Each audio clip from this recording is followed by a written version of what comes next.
Então, dando continuidade aqui, né, passando para o som um pouco, pensar o som, o áudio, a produção sonora do filme, né? O som geralmente é uma coisa muito negligenciada, né? E que a gente não pensa que tudo ali é uma construção, né? Então a gente divide em famílias de som. Eu coloquei aqui um organograma e partindo do diálogo, que é o som direto ou dublagem, é o mais importante, né? O diálogo precisa ser bem entendido, mas a gente também tem as ambiências, os efeitos, né? Então, o som de roupa, chave, é, passos, puxadas, whooshs, né? E até chegar na trilha sonora, que pode ser incidental ou trilha mesmo. Geralmente isso não é nem uma produção né? A produção sonora do filme nem faz isso. Até uma equipe externa, mas para a gente pensar também que é uma família de som aqui no organograma, tá? E a gente tem diferentes microfones para ser pensado isso daqui, diferentes equipamentos, né?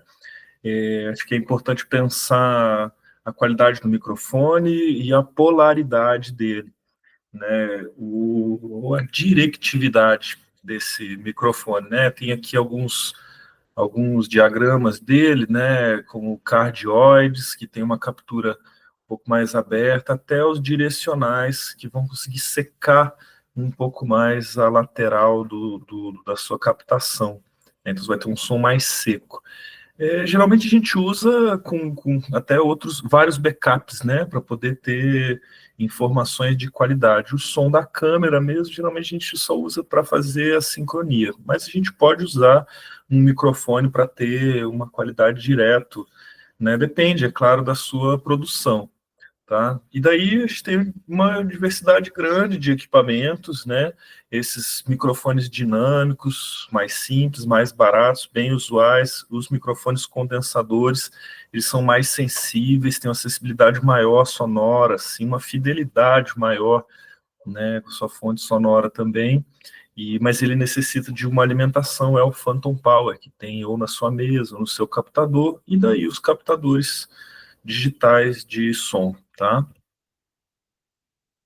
Eu coloquei aqui fiz um levantamento de alguns aplicativos, softwares usuais, fiz um levantamento junto com os meus alunos, assim, o que que eles usam e o que que eu já usei também, né? Eu tenho um trabalho, uma luta com softwares livres, né? Então eu estou indicando aqui alguns, né? A gente tem tipo o GIMP para edição de imagem, o Kdenlive, que é um bom software de edição de vídeo, e o Reaper, que é um bom software de edição de áudio.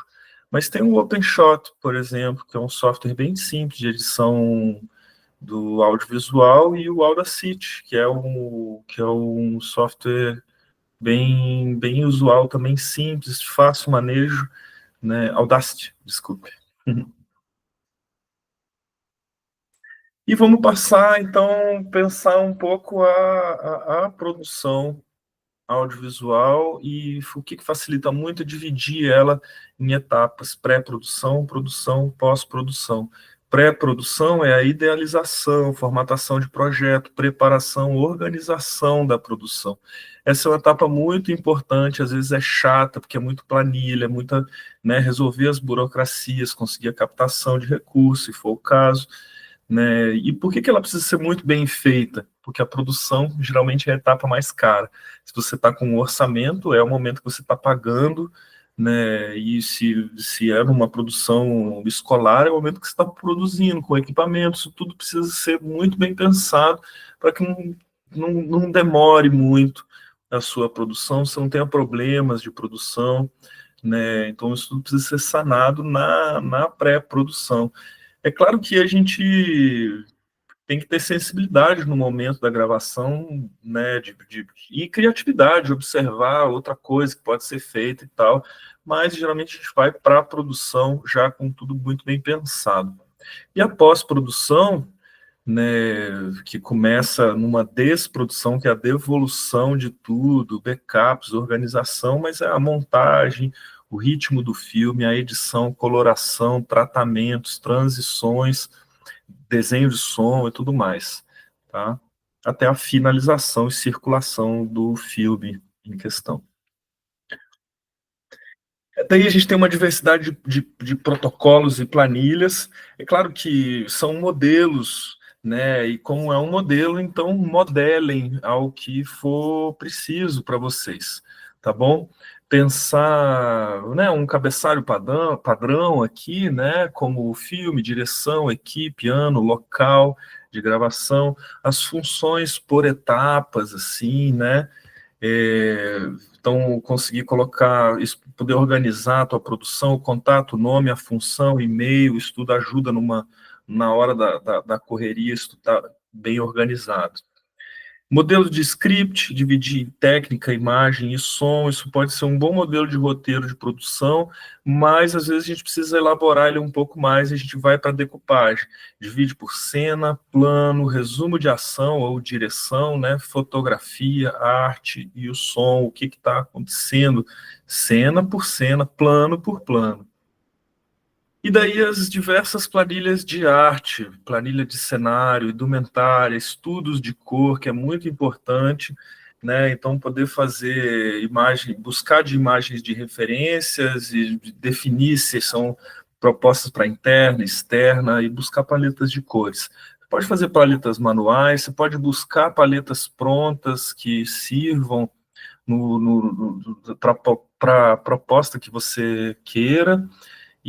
Mas também tem softwares que você pode extrair paletas de cores de imagens que você queira, ou mesmo construir a própria paleta, tá?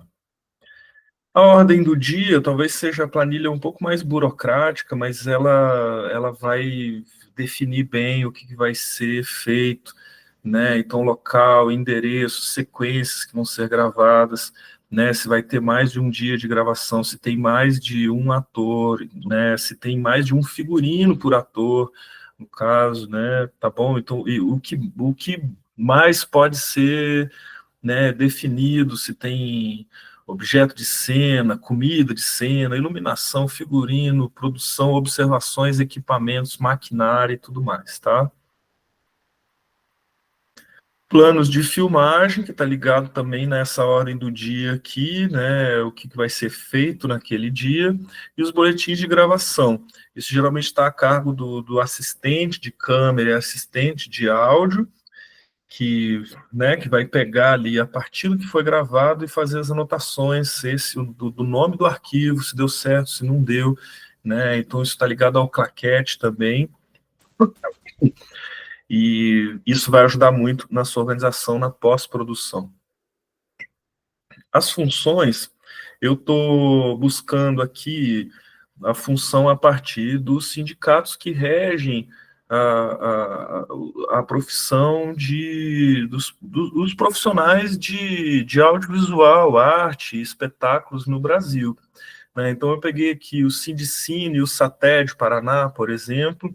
Ele vai dividir, em primeiro lugar, a profissão artista e o técnico. Artista é aquele que cria e o técnico é aquele que opera, tá? Ele faz essa breve distinção aqui. Vocês podem encontrar no site desse sindicato, vocês vão encontrar modelos de contratos, pisos salariais, tá bom? Vale a pena dar uma estudada nisso daqui. Eu coloquei aqui também, então, os modelos de funções por etapas. É claro que vocês podem acumular funções e tal, né? Como eu disse, tem uma produção ideal, né? Com uma equipe grande e tal, mas geralmente a gente está falando de produções, né, na escola, principalmente, né, a gente está falando de produções mais de guerrilha, então a gente vai acabar acumulando funções e fazendo funções nas diferentes etapas. Tá? Pensar aqui na pré-produção, etapas de criação e preparação, produção, a realização da produção audiovisual, e a pós-produção, a finalização do filme, circulação, né, e até a divulgação mesmo.